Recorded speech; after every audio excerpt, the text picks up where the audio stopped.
The Southland MP Joseph Mooney just gave a cracker speech at our event here in Queenstown, listening to locals about why they're concerned about Three Waters. Look, you're as good as authority as anyone on this. What are you hearing about concerns about Three Waters?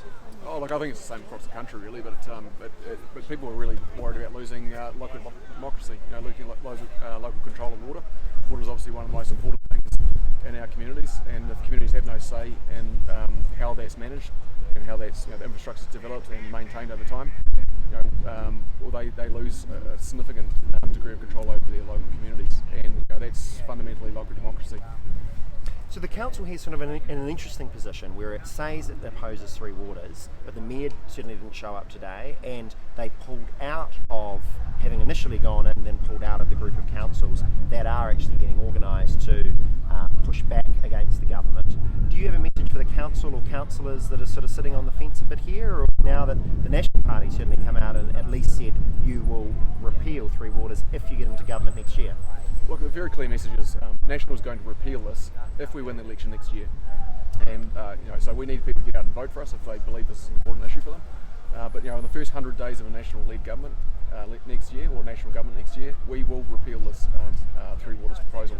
It's not good for local democracy. It's not good for solving the actual infrastructure. It's going to create a whole lot more bureaucracy, a whole lot more cost, and it's not going to solve the issues for our local communities. So we have an alternative proposal for those regions that need it. Some do, some don't. This is not the way to do it. So as a provincial MP, one of the issues presumably you get is people calling your constituency clinics and having concerns about it. Does water regularly come up? And if it does, do you think being serviced from a bureaucracy in Christchurch is going to result in better or worse services for your constituents?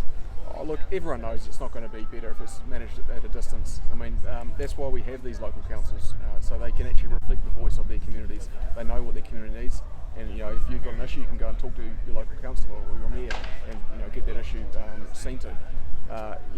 Centralising everything to 4 massive entities across the country, in our case, all centralised in Christchurch.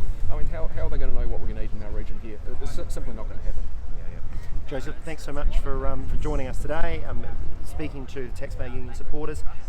Last thing, other than sign the petition that we just shy of 100,000 at stopthreewaters.nz, what else can New Zealanders do to support you or to support you to stop Three Waters, rather? Well, look, we need people to get involved. We've got an election campaign next year. People care about these issues. They need to get out there and let their local representatives, both us and councillors, know this is an important issue for them. And importantly, get involved in politics. Let your elected representatives know it's a big issue for you. And next year, we need to change the government, because fundamentally this government has got the votes. They can push this through. If you want to change, want to see something different, vote for a different party. Well, I certainly want to I want to stop Three Waters before that, but that's a good backup plan to have. Thanks so much. Good on you.